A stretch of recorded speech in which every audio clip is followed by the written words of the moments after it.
नमस्कार दोस्तों, Proxima education hub के इस डिजिटल प्लेटफॉर्म पर आपका स्वागत करते हैं। आज हम यहाँ पर सीईटी ग्रेजुएशन लेवल में प्रीवियस ईयर में जो क्वेश्चन पूछे गए हैं उनके बारे में डिस्कस करेंगे। हम हिंदी के क्वेश्चनों के बारे में डिस्कस कर रहे हैं। तो पहला क्वेश्चन हम यहाँ पे बोर्ड पे लेके आते हैं। अयादी स्वर संधि की दृष्टि से असुमिलित विकल्प का चयन कीजिए। असुमिलित विकल्प का चयन कीजिए।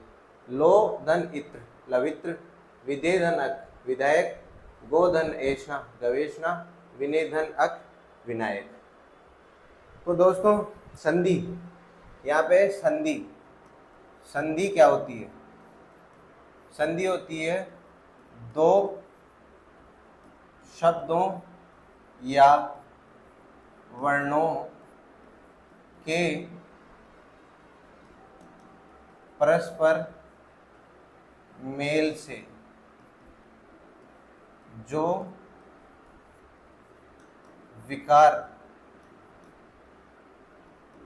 उत्पन्न होता है उसे संधि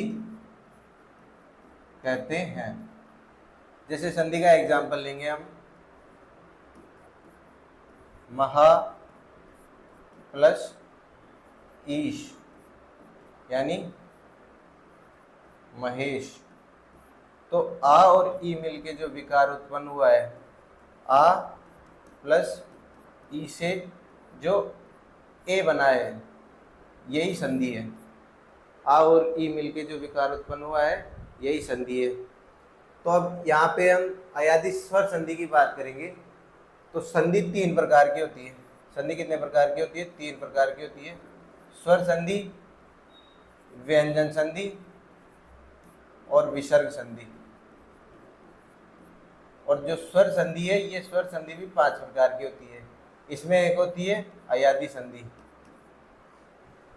इसमें एक आपके अयादी संधि होती है। अयादी संधि में जब ए, आई, ओ और औ के बाद में, इन सब के बाद में कोई भी असमान स्वर कोई भी असमान स्वर आ जाता है। जैसे ए के बाद में अ आ जाता है, या आ जाता है, ई आ जाता है, ऊ आ जाता है, कोई भी असमान स्वर आ जाता है, तो ए का, आई का, आए, ओ का, औ और औ का आ हो जाता है। इसी से हम अपने यहाँ पे इसको सॉल्व करेंगे। फर्स्ट ऑप्शन है लो धन इत्र लवित्र। यहाँ पे ओ आ रहा है और ई आ रहा है, ओ और ई मिलके अव बन रहा है, तो लो धन इत्र लवित्र। तो इसका मतलब है इसमें अयादी संधि है और ये बिल्कुल सही है। अपने को असुमिलित विकल्प का चयन करना है, लेकिन ये तो सही है, तो इसमें ये विकल्प नहीं होगा। विदे धन अक, इसमें ए और अ मिलके अय बनेंगे। ए और अ मिलके क्या बनेंगे? अय बनेंगे।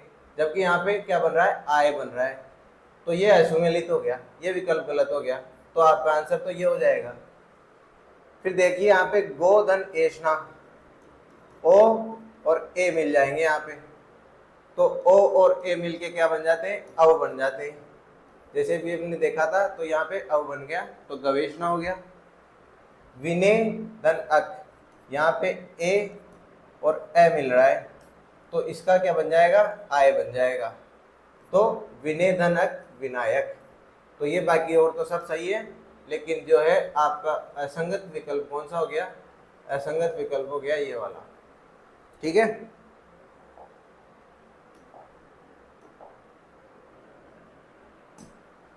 अब नेक्स्ट क्वेश्चन है, व्यंजन वर्णों के संबंध में कौन सा विकल्प सुमेलित नहीं है?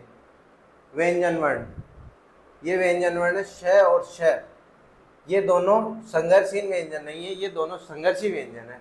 इनको हम बोलते हैं, तो हमें थोड़ा टाइम लगता है बोलने में। तो ये दोनों क्या है, संघर्षी व्यंजन है। तो ये विकल्प तो गलत है, तो ये सुमेलित नहीं है। ये और व अर्धस्वर है, क्योंकि ये और व को जब हम उच्चारण करते हैं तो लास्ट में ए की ध्वनि आती है, तो इसको अर्धस्वर माना गया है। तो इसका मतलब है ये दोनों सुमेलित है। च और छ में भी बोलने में हमें थोड़ा टाइम लग रहा है, तो ये दोनों स्पर्शी व्यंजन है, इसलिए ये दोनों भी सुमेलित है। ग और घ, क वर्ग, ट वर्ग, त वर्ग और प वर्ग के सभी व्यंजनों को स्पर्श व्यंजन कहा गया है, तो ये क वर्ग के व्यंजन है। क वर्ग के व्यंजन है, तो ये भी सुमेलित हो गया। अपने को पूछा है सुमेलित नहीं है, सुमेलित नहीं है में आपका आ जाएगा ए, आंसर आ जाएगा। श और स संघर्षहीन नहीं है, ये संघर्षी व्यंजन है। नेक्स्ट क्वेश्चन है, नाटक के अंत में प्रयुक्त मांगलिक पद के लिए सार्थक शब्द। वैसे तो ये क्वेश्चन अपने जो है व्याकरण में पूछा नहीं जाता है, लेकिन पूछा गया है तो बस करेंगे इसको नाटक के अंत में। तो ये जो नाटक है और ये मांगलिक पद है, ये दोनों नाटक शास्त्र से लिए गए हैं।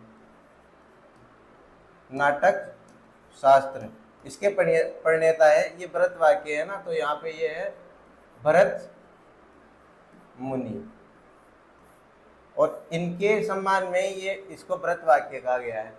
तो इसमें जो है मांगलिक पद होते हैं, इसमें मांगलिक पद 2 बार होते हैं। क्या होता है, इसमें 2 बार मांगलिक पद होते हैं, और जो इसके अंत में जो मांगलिक पद होता है ना, वो भरत वाक्य होता है। तो नाटक के अंत में जो मांगलिक पद यूज किया जाता है वो भरत वाक्य यूज किया जाता है, तो इसका सीधा सा आंसर हो जाएगा भरत वाक्य। नेक्स्ट क्वेश्चन है, निम्न में से किस विकल्प के सभी शब्दों में उपसर्ग व प्रत्यय दोनों का प्रयोग हुआ है। यहाँ पे उपसर्ग और प्रत्यय दोनों की बात की जा रही है। तो उपसर्ग, उपसर्ग तो क्या है, शब्द के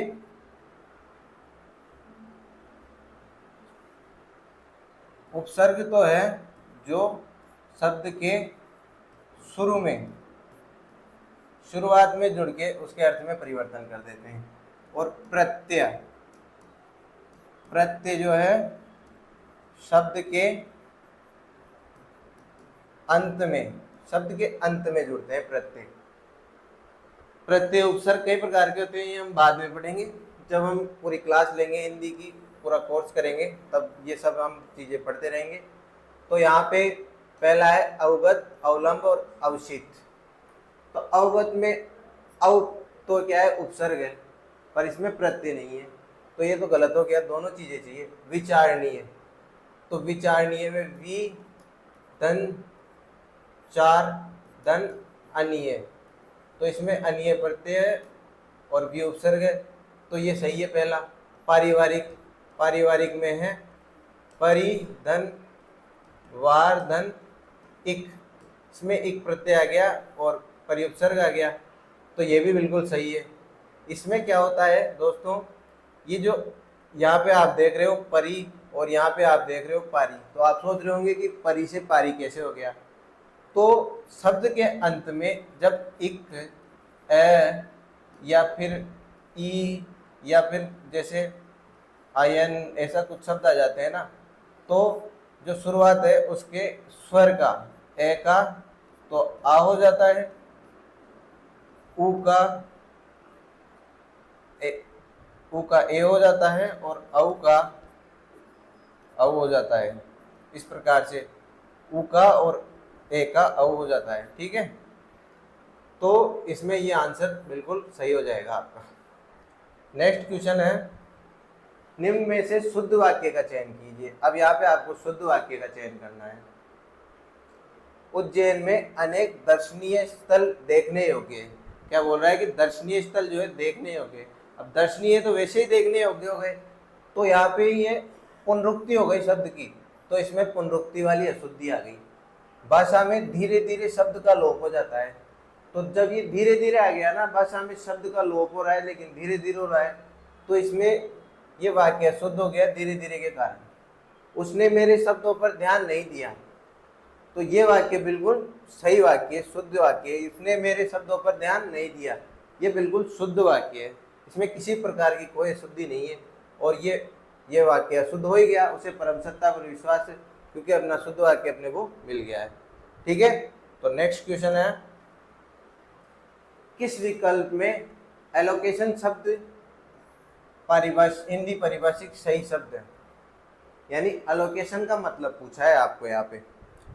अलोकेशन का मतलब होता है नियतन। क्या होता है? नियत। अलोकेशन का मतलब होता है यहाँ पे नियतन। अब आप सोच रहे होंगे समायोजन। समायोजन का मतलब होता है एडजस्टमेंट। ADJUST, adjustment. एडजस्ट करते हैं ना अपन, तो एडजस्टमेंट यानी समायोजन हो जाता है, एडजस्टमेंट। और निष्ठा, निष्ठा को हम बोलते हैं ये LO, लॉयल्टी। लॉयल कि मैं उसके प्रति निष्ठावान हूं, मैं उसके प्रति लॉयल हूं, तो लॉयल्टी हो गया निष्ठा का मतलब। और ये जो है संबंधन, संबंधन हो गया एफिलिएशन।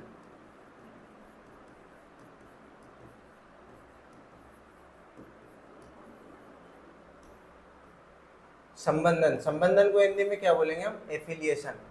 तो एलोकेशन का मतलब क्या हो गया? नियतन। एलोकेशन का मतलब हो गया नियतन।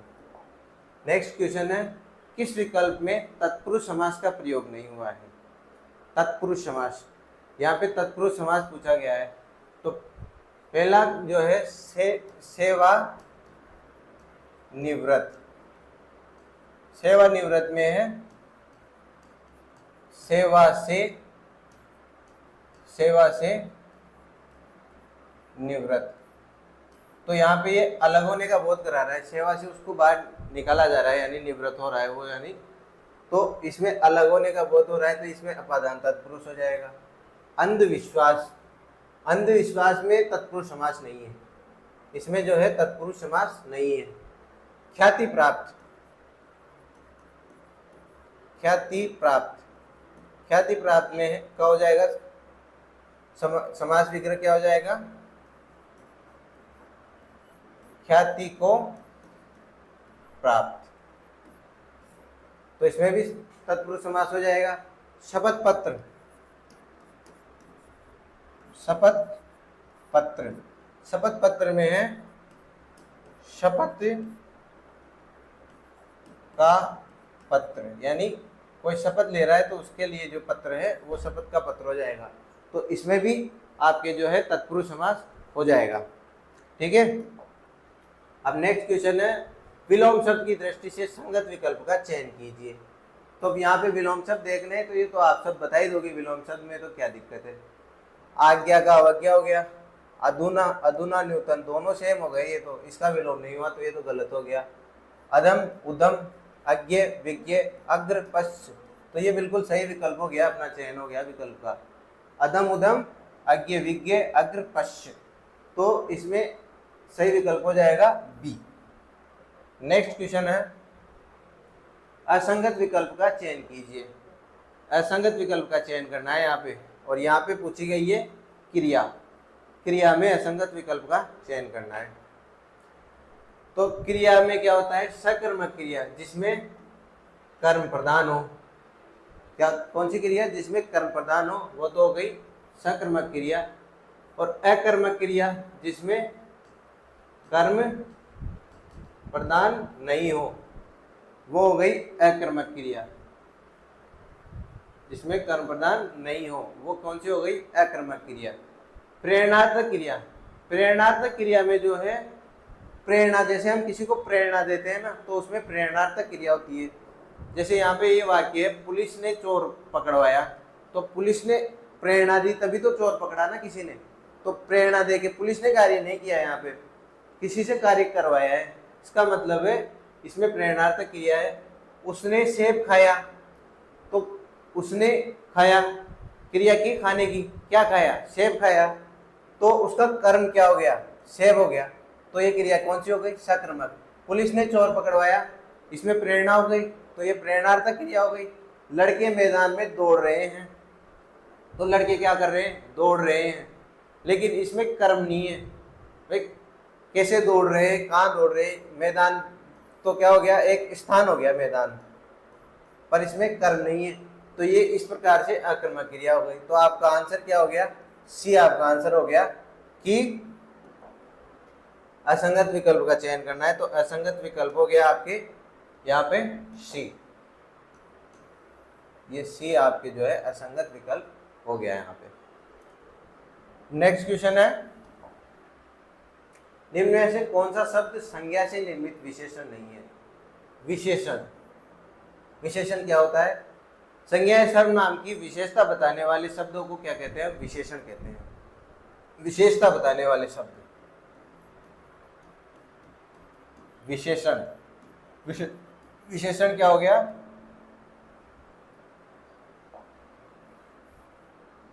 विशेषण हो गया विशेषता बताने वाले शब्द, विशेषण हो गए। अब यहाँ पे संज्ञा से निर्मित विशेषण पूछा है, यानी कि इन शब्दों में संज्ञा भी होनी चाहिए और विशेषण भी होनी, यानी संज्ञा की विशेषता बताने वाले शब्द हो गए वो कुल मिला के। तो निंदित में निंदा, निंदा क्या है, भाव है एक तरीके से, तो इसमें भाववाचक संज्ञा हो गई, भाववाचक संज्ञा। तो भाव, निंदा भाव में निंदित हो गया, निंदा से निंदित हो गया, तो भाववाचक संज्ञा का ये भाववाचक संज्ञा से निर्मित विशेषण हो गया। दान भी है, दान, जब हम दान देते हैं तो दान भी क्या है, भाव से देते हैं, मन से देते हैं, तो ये भी क्या हो गया, भाववाचक हो गई। तो इसमें भी कौन सी संज्ञा हो गई, भाववाचक संज्ञा। निंदा का, तो दान का भाव आ रहा है, तो दानवीय जो दान देता है, तो ये भाववाचक संज्ञा से निर्मित विशेषण, उसकी विशेषता बता दी कि वो दानवीय है।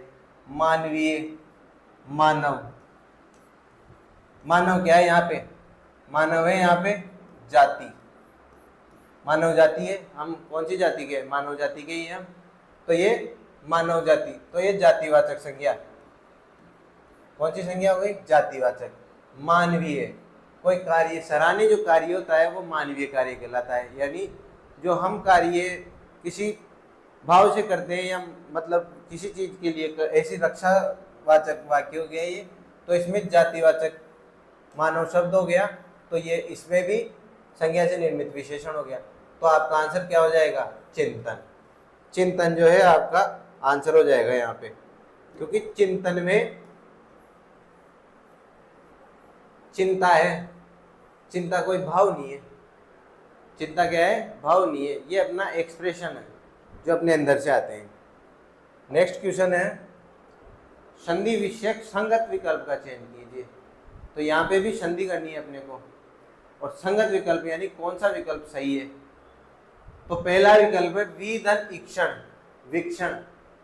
तो यहाँ पे बड़ी और छोटी ई मिल के वीक्षण हो रहा है, लेकिन ये इक्षण शब्द जो है गलत है, यहाँ पे भी बड़ी ही आएगी, तब जाके वीक्षण हो जाएगा। ये ई प्लस ई मिल के और बड़ी ई बन जाती है दीर्घ संधि में, तो ये उससे, तो ये गलत हो गया पहला। दूसरा है वधु धन उक्ति, तो उ प्लस उ मिलके क्या बनेगा, बड़ा उ बनेगा, ये भी सेम दीर्घ संधि की तरह ही है, तो ये भी गलत हो गया। अभिधन आगत, इसका क्या हो जाएगा, अभ्यागत, इसमें जो है स्वर का लोप हो जाएगा, ई का लोप हो जाएगा इसमें, तो ये भी गलत हो गया। और मात्र धन उपदेश, तो री के बाद में उ आ रहा है, री के बाद क्या आ रहा है, उ आ रहा है, तो इसका क्या बन जाएगा, र बन जाएगा। मात्र धन उपदेश, मात्र उपदेश, तो यहाँ पे बिल्कुल सही है, यण संधि हो गई यहाँ पे, ये बिल्कुल सही है। तो इसका विकल्प संगत विकल्प कौन सा हो गया, मात्र धन उपदेश, मात्र उपदेश। नेक्स्ट क्वेश्चन है, इसमें असंगत विकल्प का चयन करना है, लेकिन ये जो है शब्दों के बारे में कि ब, ये कौन से शब्द है, ओष्ठे, घोष, अल्पप्राण। ओष्ठे तो वो होते हैं जिनको बोलने में हम होठों का प्रयोग करते हैं, जैसे ब बोलेंगे तो होठ बंद होके फिर खुलेंगे, तो इसमें होठों का प्रयोग हो रहा है। घोष, घोष ऐसे शब्द होते हैं जो गूंजते हैं, आवाज करते हैं, कंपन करते हैं, वो घोष शब्द होते हैं।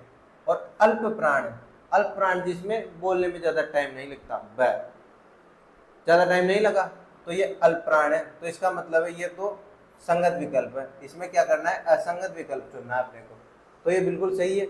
उसके बाद में ये तालव्य, जिसमें बोलने में तालु का प्रयोग किया जाता है वो तालव्य शब्द हो जाते हैं। तो तालव्य शब्द में ये तालव्य, ये बोल के देखेंगे तो हम उसमें तालु का प्रयोग होगा, तो ये क्या होता है, तालव्य शब्द होता है।